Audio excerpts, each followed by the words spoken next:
ଶ୍ରୋତାବନ୍ଧୁ ଆମେ ଶ୍ରୀମଦ୍ ଭାଗବତର ସପ୍ତମ ଅଧ୍ୟାୟରେ ସନ୍ନିବେଶିତ ଅବଧୂତ ଉପାଖ୍ୟାନ ସମ୍ପର୍କରେ ଆଲୋଚନା କରୁଥିଲେ, ଯେଉଁଥିରେ ଦତ୍ତାତ୍ରେୟ ତାଙ୍କର ଗୁରୁମାନଙ୍କର ନାମ କହୁଛନ୍ତି ଏବଂ 24 ଗୁରୁଙ୍କ ଆଶ୍ରୟ ନେବା କଥା, ତାଙ୍କଠୁ ଯେଉଁ ଆଚରଣ ଶିକ୍ଷା କରିଛନ୍ତି ସେ କଥା ଆଲୋଚନା କରୁଛନ୍ତି। ତେବେ ଦତ୍ତାତ୍ରେୟ କହିଲେ, ମୋର ଗୁରୁମାନଙ୍କର ନାମ ହେଲା ପୃଥିବୀ, ବାୟୁ, ଆକାଶ, ଜଳ, ଅଗ୍ନି, ଚନ୍ଦ୍ର, ସୂର୍ଯ୍ୟ, କପୋତ, ଅଜଗର, ସମୁଦ୍ର, ପତଙ୍ଗ, ଭ୍ରମର ବା ମହୁମାଛି, ହାତୀ, ମହୁ ସଂଗ୍ରହକାରୀ, ହରିଣ, ମାଛ, ପିଙ୍ଗଳା, ବେଶ୍ୟା, କୁକୁରର ପକ୍ଷୀ, ବାଳକ, କୁମାରୀ କନ୍ୟା, ସର ନିର୍ମାତା, ସର୍ପ, ବୁଢିଆଣୀ ଓ ଭୃଙ୍ଗା କୀଟ ବା କୁମ୍ଭାର ପୋକ। ହେ ରାଜନ୍, ଏହି 24 ଗୁରୁଙ୍କ ଆଶ୍ରୟ ନେଇ ସେମାନଙ୍କ ଠାରୁ ମୁଁ ଯେଉଁ ସବୁ ଆଚରଣ ଶିକ୍ଷା କରିଛି ତାହା କହୁଛି ଶୁଣ। ହେ ବୀର ବର ଯଯାତି ନନ୍ଦନ, ଆପଣଙ୍କ ଆଗରେ ମୁଁ ସେ ସବୁ ପୃଥକ ପୃଥକ ବର୍ଣ୍ଣନା କରୁଛି। ମୁଁ ପୃଥିବୀ ଠାରୁ ଏହି କ୍ଷମା ଗୁଣଟି ଶିକ୍ଷା କଲି ଯେ ଅନ୍ୟମାନେ ଯେତେ ପୀଡ଼ା ଦେଲେ ବି ଜ୍ଞାନୀ ନିଜ ସ୍ୱରୂପ ସ୍ଥିତିରେ ଅଟଳ ବା ଶାନ୍ତ ହୋଇ ରହି ତାହା ପ୍ରାରବ୍ଧ ହେତୁ ମିଳିଛି ବୋଲି ଭାବି କଦାପି ବିଚଳିତ ନ ହେବା ଉଚିତ। ପୃଥିବୀର ସକଳ କ୍ରିୟା ପରୋପକାର ନିମନ୍ତେ ହିଁ ଉଦ୍ଦିଷ୍ଟ ହୋଇଥାଏ। ତା ଛଡ଼ା ପୃଥିବୀର ଅଂଶଭୂତ ପାହାଡ଼ ଓ ବୃକ୍ଷଙ୍କ ଠାରୁ ମୁଁ ଏହି ଶିକ୍ଷା ଗ୍ରହଣ କଲି ଯେ ମନୁଷ୍ୟର ସମସ୍ତ କର୍ମ ଓ ଜନ୍ମ ପରୋପକାର ନିମନ୍ତେ ହିଁ ଅଭିପ୍ରେତ ହେବା ଉଚିତ। ଭାଗବତରେ ଅଛି, ଧନ୍ୟ ଜୀବନ ଏ ଜଗତେ ଯେ ପ୍ରାଣ ଧରେ ପରହିତେ, ଧନ୍ୟ ଜୀବନ ଧନ୍ୟ ତାର ଦୁର୍ଲଭ କର୍ମ ଏ ବ୍ୟବହାର। ଆମେ ଜାଣିଛେ ପରୋପକାରାୟ ସ୍ୱର୍ଗାୟ ପାପାୟ ପରପୀଡ଼ନମ୍। ଏଥର ସେ ପୁଣି କହିଲେ, ମୁଁ ବାୟୁ ଶରୀର ଅଭ୍ୟନ୍ତର ପ୍ରାଣବାୟୁ ଠାରୁ କ'ଣ ଶିଖିଲି? ମୁଁ ଶିଖିଲି ଯେ ମୁନିଙ୍କୁ ପ୍ରାଣବୃତ୍ତିରେ ହିଁ ସନ୍ତୁଷ୍ଟ ରହିବାକୁ ପଡ଼ିବ, ଅର୍ଥାତ୍ ଇନ୍ଦ୍ରିୟ ତୃପ୍ତି ନିମନ୍ତେ ଖାଦ୍ୟ ଗ୍ରହଣ ନ କରି କେବଳ ପ୍ରାଣ ଧାରଣ କରିବାକୁ ଯେତିକି ଆବଶ୍ୟକ ସେତିକି ହିଁ ଆହାର କରିବାକୁ ପଡ଼ିବ। ଏପରି ଭାବରେ ଆହାରରେ ସଂଯମ ରଖିଲେ ବାଣୀ ବୃଥା ବାକ୍ୟାଳାପ କରିବ ନାହିଁ, ମନ ଏଣେତେଣେ ଭ୍ରମିତ ହେବ ନାହିଁ ଏବଂ ଜ୍ଞାନ ମଧ୍ୟ ନଷ୍ଟ ହେବ ନାହିଁ। ଏହାଛଡ଼ା ବାହ୍ୟ ବାୟୁ ଯେପରି ସର୍ବତ୍ର ବିଚରଣ କରେ କିନ୍ତୁ କୌଣସି ବିଷୟରେ ଲିପ୍ତ ହୁଏ ନାହିଁ ଏବଂ ସେ ଯେପରି ଗନ୍ଧ ଗ୍ରହଣ କରି ମଧ୍ୟ ତାହା ନ ରଖି ଛାଡ଼ି ଦେଇଥାଏ, ଯୋଗୀ ସେହିପରି ସର୍ବତ୍ର ବିଚରଣ କରି ମଧ୍ୟ ବିଭିନ୍ନ ବିଷୟର ଗୁଣ ଦୋଷ ଗ୍ରହଣ କରିବାରୁ ସର୍ବଥା ବିରତ ରହିବା ତଥା ସେସବୁରେ ଆସକ୍ତ ନ ହେବା ଉଚିତ। ବାୟୁ ଯେପରି ଗନ୍ଧ ବହନ କରେ କିନ୍ତୁ ଗନ୍ଧର ଗୁଣଦୋଷରୁ ଅସଙ୍ଗ ରହେ, ଠିକ୍ ସେହିପରି ସର୍ବତ୍ର ପରିପୂର୍ଣ୍ଣ ହୋଇ ରହିଥିବା ଆତ୍ମା ପାର୍ଥିବ ଶରୀରରେ ରହି ମଧ୍ୟ ଶରୀର ଧର୍ମରୁ ନିର୍ଲିପ୍ତ ରହେ। ଜ୍ଞାନୀ ଠିକ୍ ସେହିପରି ଶରୀର ଧରି ମଧ୍ୟ ଶରୀରର ଗୁଣ ଦୋଷରେ ଜଡ଼ିତ ହେବା ଅନୁଚିତ। ଆକାଶ ଯେପରି ସର୍ବତ୍ର ବ୍ୟାପ୍ତ ଓ ସର୍ବବ୍ୟାପକ, ବ୍ରହ୍ମ ସେହିପରି ଆତ୍ମା ରୂପେ ସ୍ଥାବର ଜଙ୍ଗମ ଆଦି ସକଳ ପ୍ରାଣୀଙ୍କ ମଧ୍ୟରେ ସମରୂପରେ ସର୍ବବ୍ୟାପକ, ଅର୍ଥାତ୍ ବ୍ରହ୍ମ ଆତ୍ମା ରୂପରେ ବାହାରେ ଓ ଭିତରେ ସର୍ବତ୍ର ପରିପୂର୍ଣ୍ଣ ହୋଇଛି। ଆକାଶର ଦୃଷ୍ଟାନ୍ତରୁ ମୁନି ଅଖଣ୍ଡ ଅସଙ୍ଗ ବ୍ରହ୍ମର ଅର୍ଥାତ୍ ଆତ୍ମାର ସର୍ବବ୍ୟାପକତା ଅନୁଭବ କରିବା ଆବଶ୍ୟକ। ବାୟୁ ଦ୍ୱାରା ପ୍ରେରିତ ମେଘ ସମୂହ ଆକାଶରେ ହିଁ ରହନ୍ତି, କିନ୍ତୁ ଆକାଶ ସେମାନଙ୍କ ଠାରୁ ନିର୍ଲିପ୍ତ ହୋଇ ରହେ। ସେହିପରି କାଳ ପ୍ରେରଣାରେ ସତ୍ତ୍ୱ ଆଦି ତ୍ରିଗୁଣର କାର୍ଯ୍ୟରୂପୀ ଅଗ୍ନି, ଜଳ ଓ ପୃଥିବୀକୁ ନେଇ ନିର୍ମିତ ହୋଇଥିବା ଶରୀର ଓ ଇନ୍ଦ୍ରିୟ ଆଦି ସହିତ ପୁରୁଷର ମଧ୍ୟ କୌଣସି ସମ୍ବନ୍ଧ ନାହିଁ। ଜଳର ଦୃଷ୍ଟାନ୍ତ ଦେଇ ସେ କହିଲେ, ଜଳ ଯେପରି ସ୍ୱଭାବତଃ ସ୍ୱଚ୍ଛ, ପ୍ରିୟ ଓ ତୀର୍ଥରୂପ ହୋଇଥିବାରୁ ମନୁଷ୍ୟକୁ ପବିତ୍ର କରେ, ଠିକ୍ ସେହିପରି ମୁନିଙ୍କ ସ୍ୱଭାବ ମଧ୍ୟ ଶୁଦ୍ଧ ହେବା ଉଚିତ। ସେ ମଧୁର ଭାଷୀ ଓ ଲୋକ ପାବନକାରୀ ହେବା ଉଚିତ। ତାପରେ ଅଗ୍ନିର ଦୃଷ୍ଟାନ୍ତ ଦେଇ କହିଲେ, ଅଗ୍ନି ତେଜସ୍ୱୀ ଓ ଜ୍ୟୋତିର୍ମୟ ହୋଇଥାଏ, ତାହାକୁ ଅନ୍ୟ କେହି ନିଜ ତେଜରେ ପରାଭୂତ କରିପାରେ ନାହିଁ।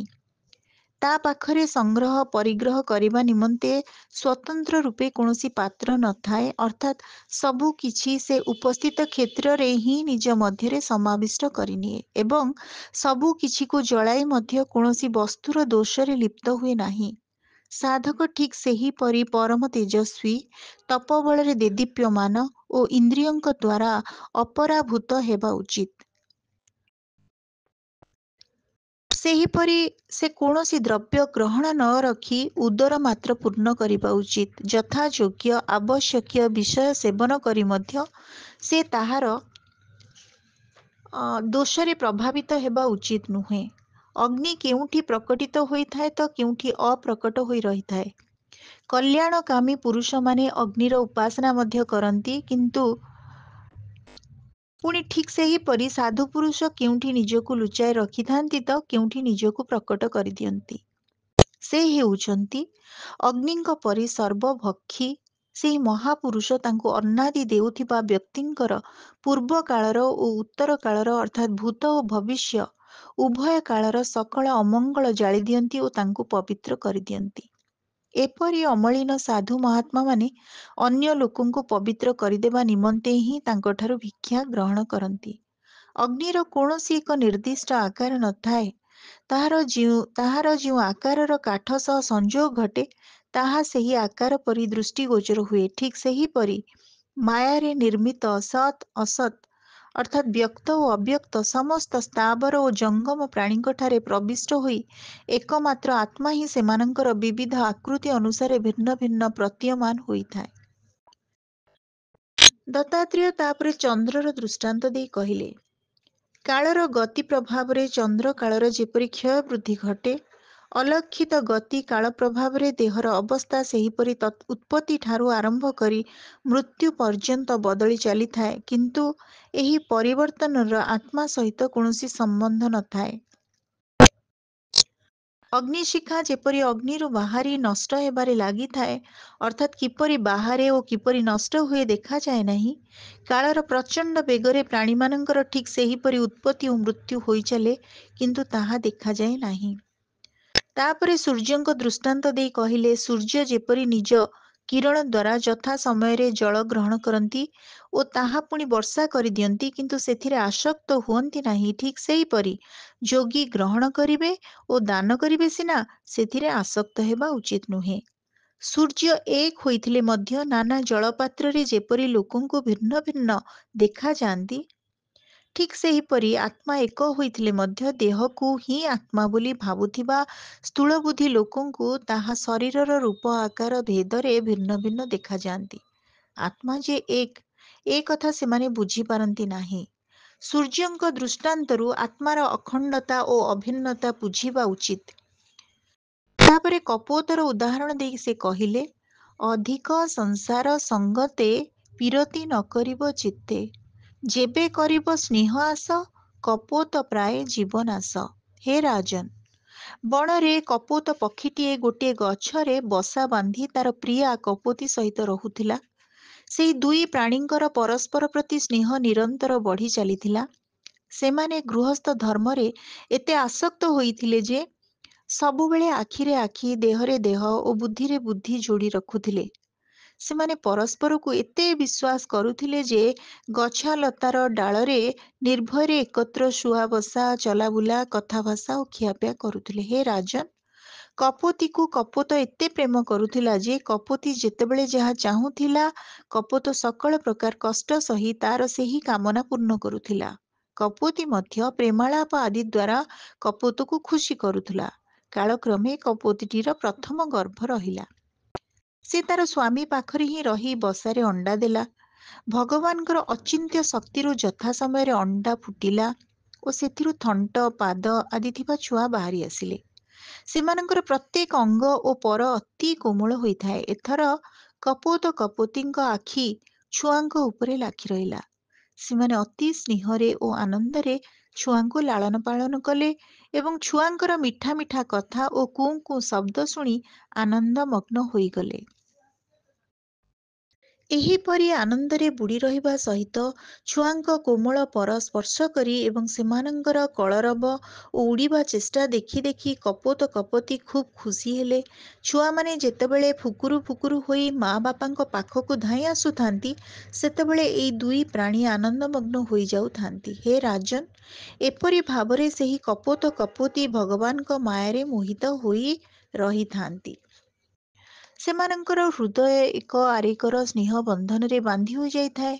ବିଚରା କପୋତ ଦମ୍ପତି ନିଜର ଛୋଟ ଛୋଟ ଛୁଆଙ୍କ ଲାଳନ ପାଳନରେ ଏତେ ବ୍ୟସ୍ତ ରହିଥିଲେ ଯେ ସେମାନଙ୍କର ବାହାର ଦୁନିଆ କଥା ବା ଲୋକ ପରଲୋକ କଥା ଆଦୌ ମନେ ପଡ଼ୁନଥିଲା।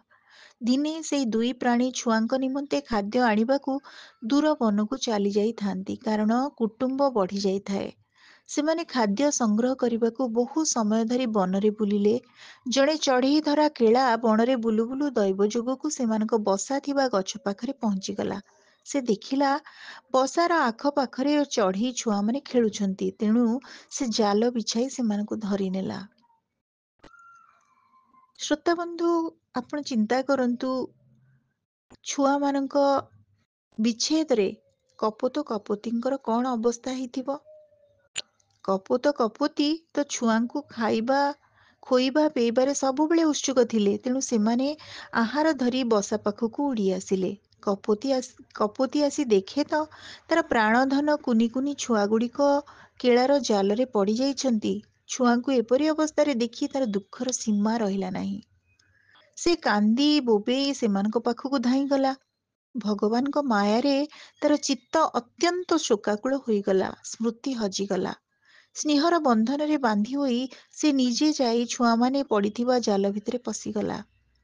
ଯେତେବେଳେ କପୋତ ଦେଖିଲା ଯେ ତାର ପ୍ରାଣଠାରୁ ବି ଅଧିକ ପ୍ରିୟ ଛୁଆମାନେ ଜାଲରେ ପଡ଼ିଯାଇଛନ୍ତି ଏବଂ ତାର ପ୍ରାଣପ୍ରିୟା ସ୍ତ୍ରୀ ମଧ୍ୟ ଯାଇ ସେଇ ଜାଲରେ ପଡ଼ିଗଲା, ସେତେବେଳେ ସେ ଅତ୍ୟନ୍ତ ଦୁଃଖିତ ହୋଇ ବିଳାପ କରିବାକୁ ଲାଗିଲା। ସେତେବେଳେ ତାର ଅବସ୍ଥା ଅତ୍ୟନ୍ତ ଦୟନୀୟ ହୋଇଗଲା। ସେ ଭାବିଲା, ହାୟ, ମୁଁ ବଡ଼ ଅଭାଗା, ବଡ଼ ଦୁର୍ମତି। ମୋର ତ ସର୍ବନାଶ ହେଇଗଲା। ମୋତେ ଟିକେ ତୃପ୍ତି ମିଳିଲା ନାହିଁ କି ମୋର ଆଶା ମଧ୍ୟ ପୂର୍ଣ୍ଣ ହେଲା ନାହିଁ। ମୋର ଧର୍ମ, ଅର୍ଥ ଓ କାମର ମୂଳ ଏହି ଗୃହସ୍ଥାଶ୍ରମ ଆଜି ନଷ୍ଟଭ୍ରଷ୍ଟ ହୋଇଗଲା। ହାୟ, ମୋର ପ୍ରାଣପ୍ରିୟା ତ ମୋତେ ହିଁ ତାର ଇଷ୍ଟଦେବ ମାନୁଥିଲା। ସେ ମୋର ପ୍ରତ୍ୟେକ କଥା ମାନି ଚଳୁଥିଲା। ମୋର ଇଚ୍ଛା ଅନୁସାରେ ସବୁ କିଛି କରୁଥିଲା। ସବୁ ଦୃଷ୍ଟିରୁ ସେ ମୋର ଯୋଗ୍ୟା ଥିଲା। ଆଜି ସେ ମୋତେ ଏ ନିଛାଟିଆ ଘରଟାରେ ଏକାକୀ ଛାଡ଼ିଦେଇ ମୋର ସରଳ ନିର୍ମାୟା ଛୁଆଙ୍କ ସହିତ ସ୍ୱର୍ଗକୁ ଚାଲିଗଲା। ମୋର ପିଲାଛୁଆ ମଲେ, ମୋର ସ୍ତ୍ରୀ ବି ପ୍ରାଣ ଗଲା, ମୋ ସ୍ତ୍ରୀର ବି ପ୍ରାଣ ଗଲା। ମୋର ଏ ସଂସାରରେ ଆଉ କିଏ ଦରକାର? ମୋ ଭଳି ଅଭାଗାଟାର ଏଇ ବିପତ୍ନିକ ଜୀବନ ସତରେ ଦୁଃଖମୟ। ମୁଁ ଏହି ଶୂନ୍ୟ ଘରଟାକୁ ଆଉ କାହିଁକି ଯିବି? ହେ ରାଜନ୍, କପୋତଟିର ଛୁଆମାନେ ଜାଲରେ ପଡ଼ି ଯେପରି ଛଟପଟ ହେଉଥିଲେ, ସେଥିରୁ ସ୍ପଷ୍ଟ ହୋଇଯାଉଥିଲା ଯେ ସେମାନେ ମୃତ୍ୟୁ କବଳରେ ପଡ଼ିଯାଇଛନ୍ତି। କିନ୍ତୁ ତାହା ଦେଖି ମଧ୍ୟ ସେହି ମୂର୍ଖ କପୋତ ଏତେ ବ୍ୟାକୁଳ ହୋଇଯାଇଥିଲା ଯେ ସେ ଜାଣି ଶୁଣି ଯାଇ ସେଇ ଜାଲରେ ପଡ଼ିଗଲା। ହେ ରାଜନ୍, କେଳା ଥିଲା ବଡ଼ ନିଷ୍ଠୁର। ସେଇ ଗୃହସ୍ଥାଶ୍ରମୀ କପୋତ କପୋତୀ ଓ ସେମାନଙ୍କର ଛୁଆଗୁଡ଼ିକ ମିଳିଯିବାରୁ ସେ ବହୁତ ଖୁସି ଥିଲା। ମନୋରଥ ପୂରିଯିବାରୁ ସେ ସେମାନଙ୍କୁ ଧରି ତା ଘରକୁ ଫେରିଗଲା।